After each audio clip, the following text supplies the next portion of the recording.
Greetings, everyone. Well, welcome to the concluding chapter of the Boxing Week Blu-ray deals updates. This time around, mostly a focus on action movies, up the yin-yang.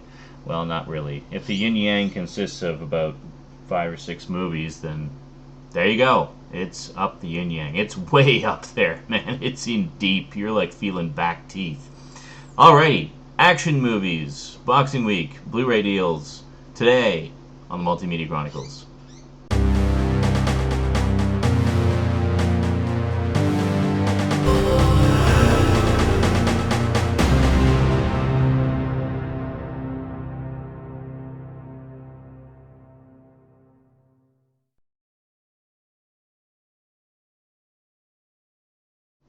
Welcome back. Alrighty, now first off, this was a pretty amazing deal, but I'm going to save it till last, just because. So let's talk about some other ones. Alright, first off, this is one that came out, I guess, during the summer or last summer or something, fairly recently anyway. You don't see this type of movie that often anymore, like a true ensemble fest kind of thing. Like back in the 50s and 60s, you used to see these kinds of things all the time, like these all-star movies with just like tons of major celebrities and whatnot, but you don't see those as often anymore. You know, maybe the Ocean's 11, 12, and 13 would be sort of the big exception to that, and Smokin' Aces kind of did that, but it was more kind of second string celebrities. But this one was a big deal because it contained, it featured a lot of the big notable action heroes of both today and quite a few from yesterday as well, colliding together in one just, balls to the wall, guns a-blazing action fest, which I can't really say much about because I haven't seen it yet.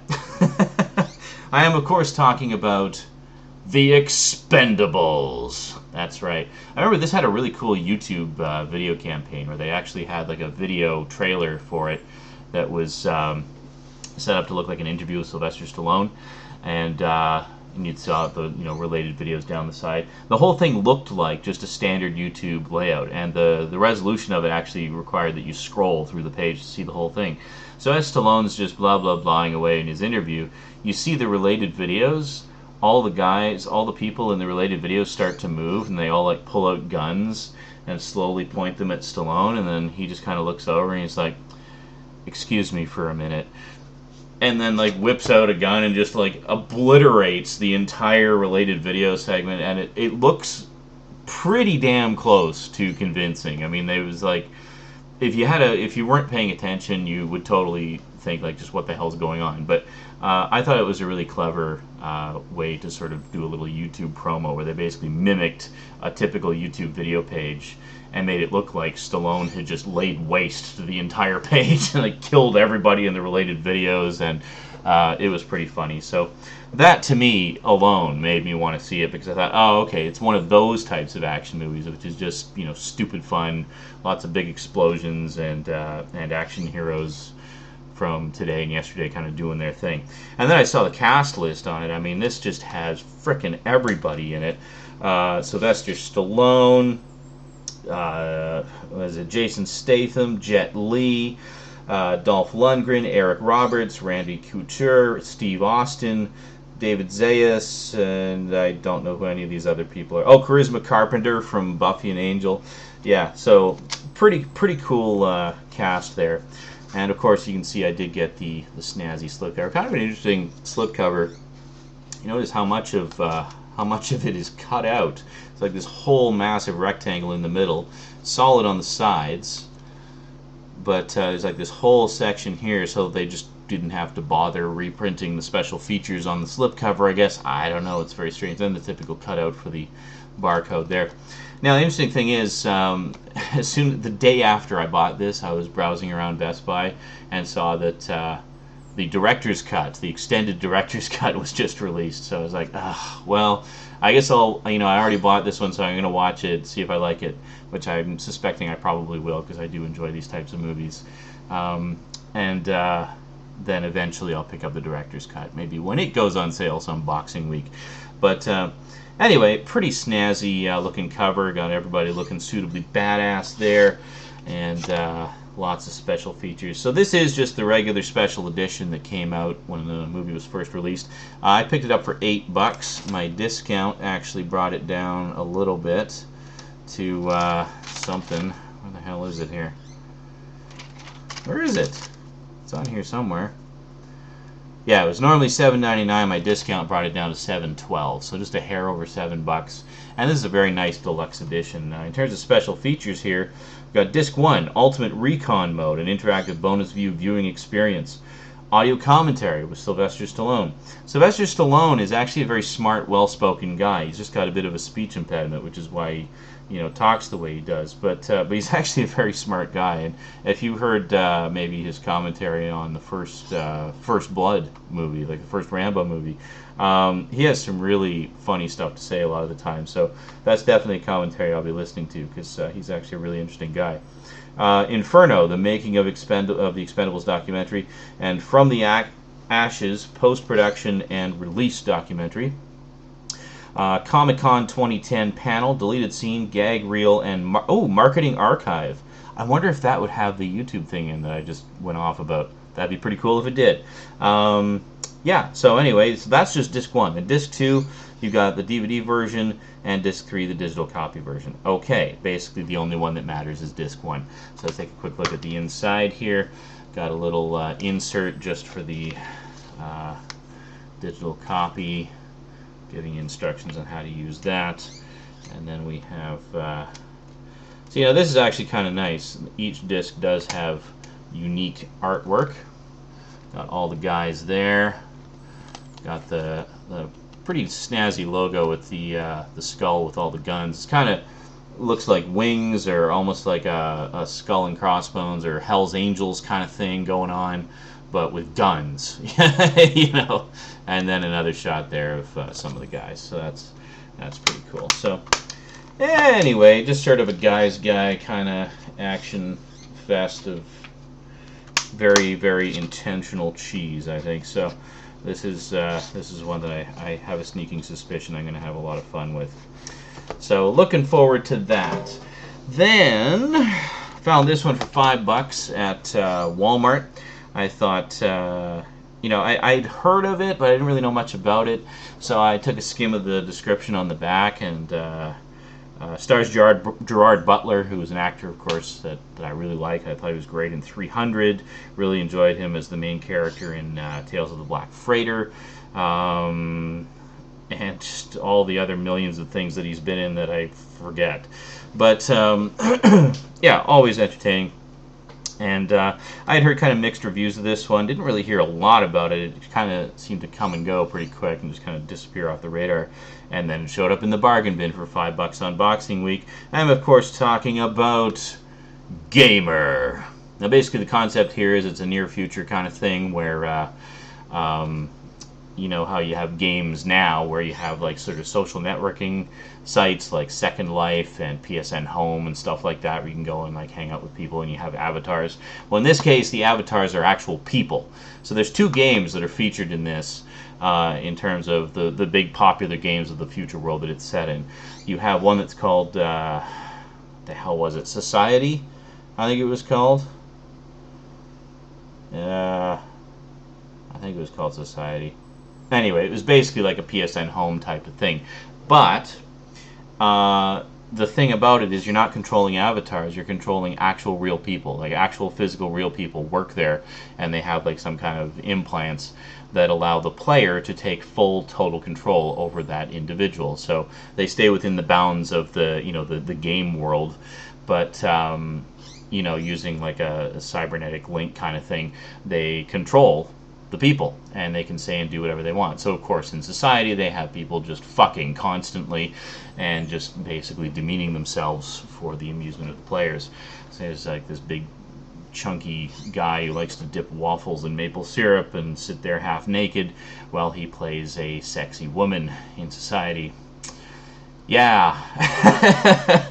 And I thought, as I was watching that, I was thinking this is a very interesting commentary on sort of the internet culture and gaming culture and stuff right now, and how this isn't too far from the way things actually are. So I enjoyed the social commentary aspect of this. But society is not the main focus of this. The main focus of this is actually another game called Slayers. And Slayers is kind of your typical first-person or third-person shooter, action game, kill or be killed. But here's the catch. Basically, all the players in it are death row inmates. And if they manage to survive 30 sessions as like an actual active player controlled by a gamer, they get to go free. They get a full pardon and they're able to go free if they can survive 30 sessions. So it's a big ratings game. It's kind of like The Running Man, but put into gaming culture as we know it today, and with like sort of cyberpunk aspects to it. So Gerard Butler's character, he has survived 28 sessions. He's got like 2 more to go, and then he can go free.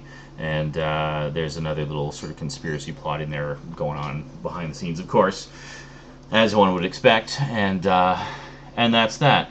But and then there's other inmates who aren't particularly good at the fighting aspect of it, so they have the option to be call them like non-interactive, non-player characters, which basically just kind of go through a series of motions in the middle of the battlefield. They can't control themselves at all, and they're just kind of like living automatons. And if they manage to survive 1 session, then they can go free. But I mean, they're in the thick of battle, and inevitably the majority of them get killed. And it's pretty brutal. But a lot of people didn't like this movie or felt it was kind of lacking. Honestly, I don't see why. Like, to me, I enjoyed the action aspect of it. I mean, the set pieces are spectacular in this. I mean, the action is really well done. This is done by the same guys, the 2-director team that did the Crank movies, so you can get some idea what the adrenaline rush is like. This isn't quite as crazy as the Crank movies, but it definitely still has that high adrenaline vibe to it. I mean, there's a lot going on. I mean, there's a lot of it. Like, when they're in the actual game sessions, I mean, it's just an assault on your senses. But I actually really enjoyed the story of it. Like, I especially liked the little social commentary. And I mean, some people say, like, well, I just didn't feel like it went far enough. And maybe, but it doesn't have to go that far. I mean, I think what the message they were trying to convey in it in terms of social commentary was well conveyed and relevant and made sense and was interesting and done in a creative and interesting way. I saw a lot of parallels between gamer culture today and social, like internet and online social communities today, and the world presented there, and how we're not that far from that kind of thing. And it raises some interesting questions, like if you had the option to get a job working in one of these places, would you do that? Kind of interesting. Wow, I've been going on a long time just about these two, haven't I? Well, I think we're going to go to a part 4. But before I do that, seeing this and looking at the extras, I should go over the extras, actually. I didn't even touch on that. I started talking about the movie. Needless to say, I watched this and enjoyed it immensely. I had not seen it before, and I definitely got my $5 worth out of it. So if you see it cheap, I recommend checking it out.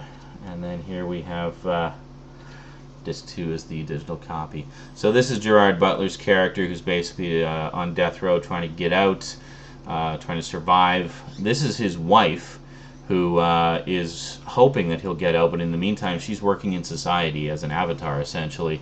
And yeah, her character is actually very, very sad in many ways, very depressing. But yeah, I enjoyed it. And then of course just the how to use your digital copy stuff. Nothing too special. Long since expired January of last year. Yeah. Okay, so here we are. Disc 1, special features. We have Icon Mode, expanded visual commentary. Gamer cheat codes, specialized commentary with making of pods accessible throughout the film. So it's kind of like a U-Control thing. Audio commentary with filmmakers and cast members inside the game, making of documentary. First-person shooter, the evolution of Red featurette. Oh yeah, this was all shot with Red 1 cameras. the new high-def video cameras that are making a lot of rage right now. The Hobbit is actually being filmed with the Red Epic, which is one of the higher-end Red 1 cameras. So very cool. These particular directors, Neville Dean and Taylor, have been using digital, like high-def digital cameras for their movies pretty much since they started, and they've been right at the forefront of that as it's developed over the past few years. Very cool stuff to actually see that technology in action and see what kind of quality it gives you. Theatrical trailer, never before seen theatrical trailer. Lionsgate Live, introducing a new BD Live menu system that lets you access exclusive content, special offers, ringtones, and more. BD Touch and Meta Menu remote enabled. Access disc-specific special features using your iPhone, iPod, and iPod Touch. D-Box metadata track to connect to D-Box motion-based systems. Oh man, to turn this one into a ride film would be awesome. I can imagine this would be a lot of fun to run through a D-Box system. Blah blah blah, 1080p and widescreen. And there we go. Did I just hear something? I just heard something. Hold on.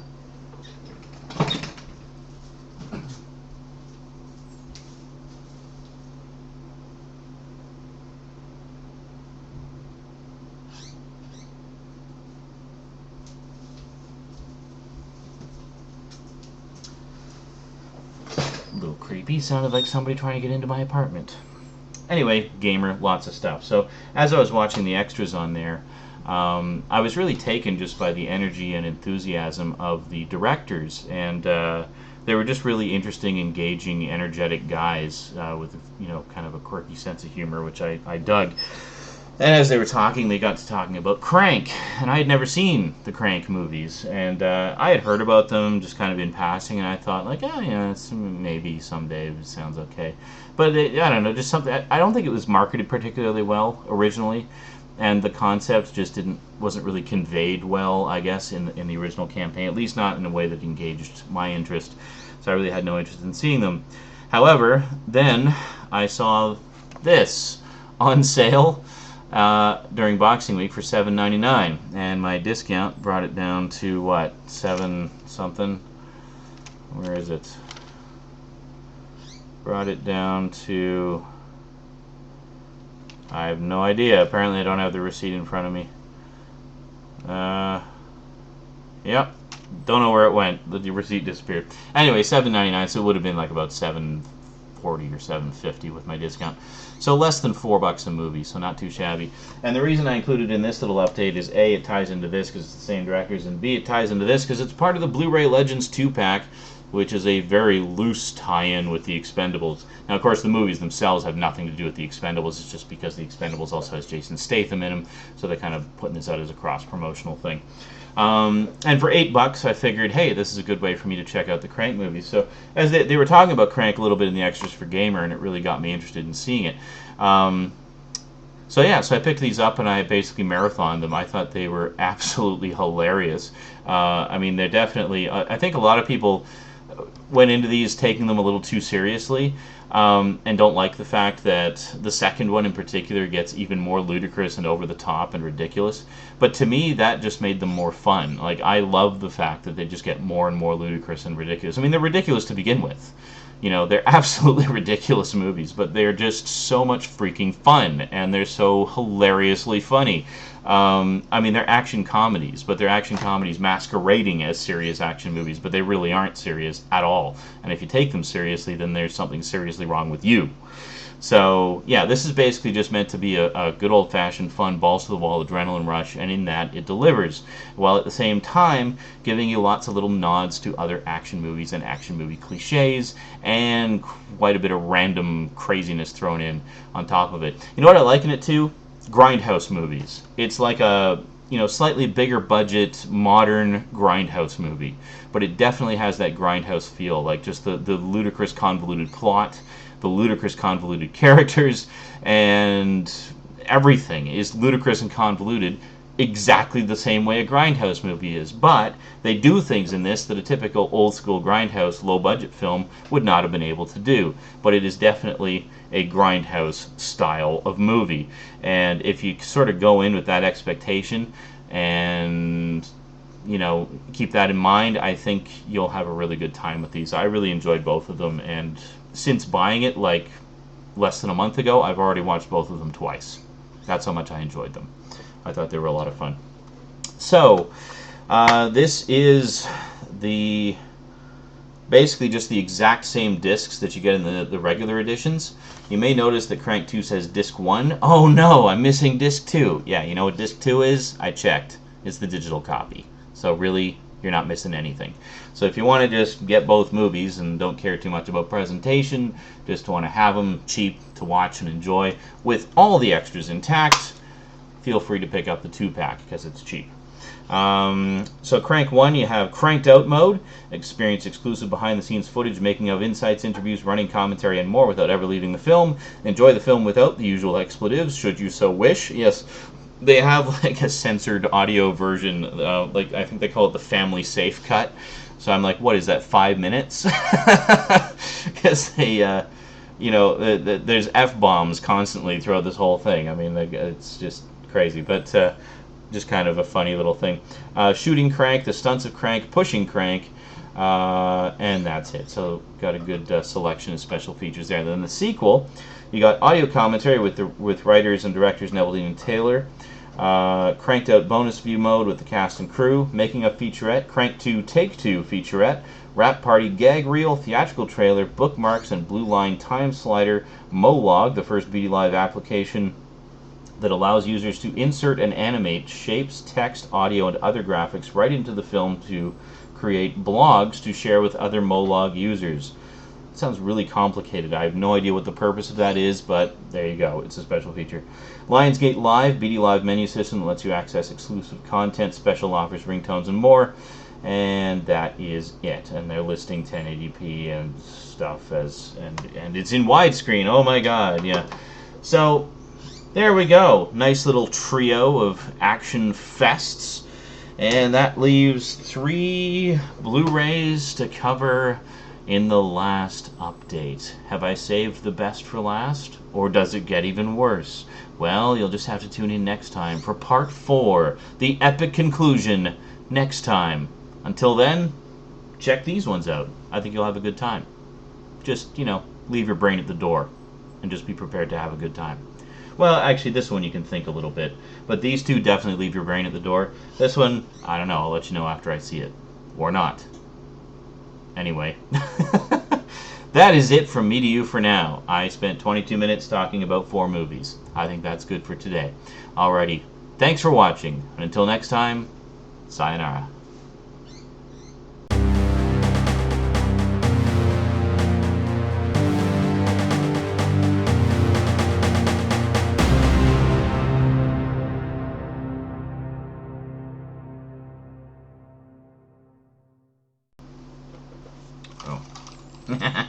Oh.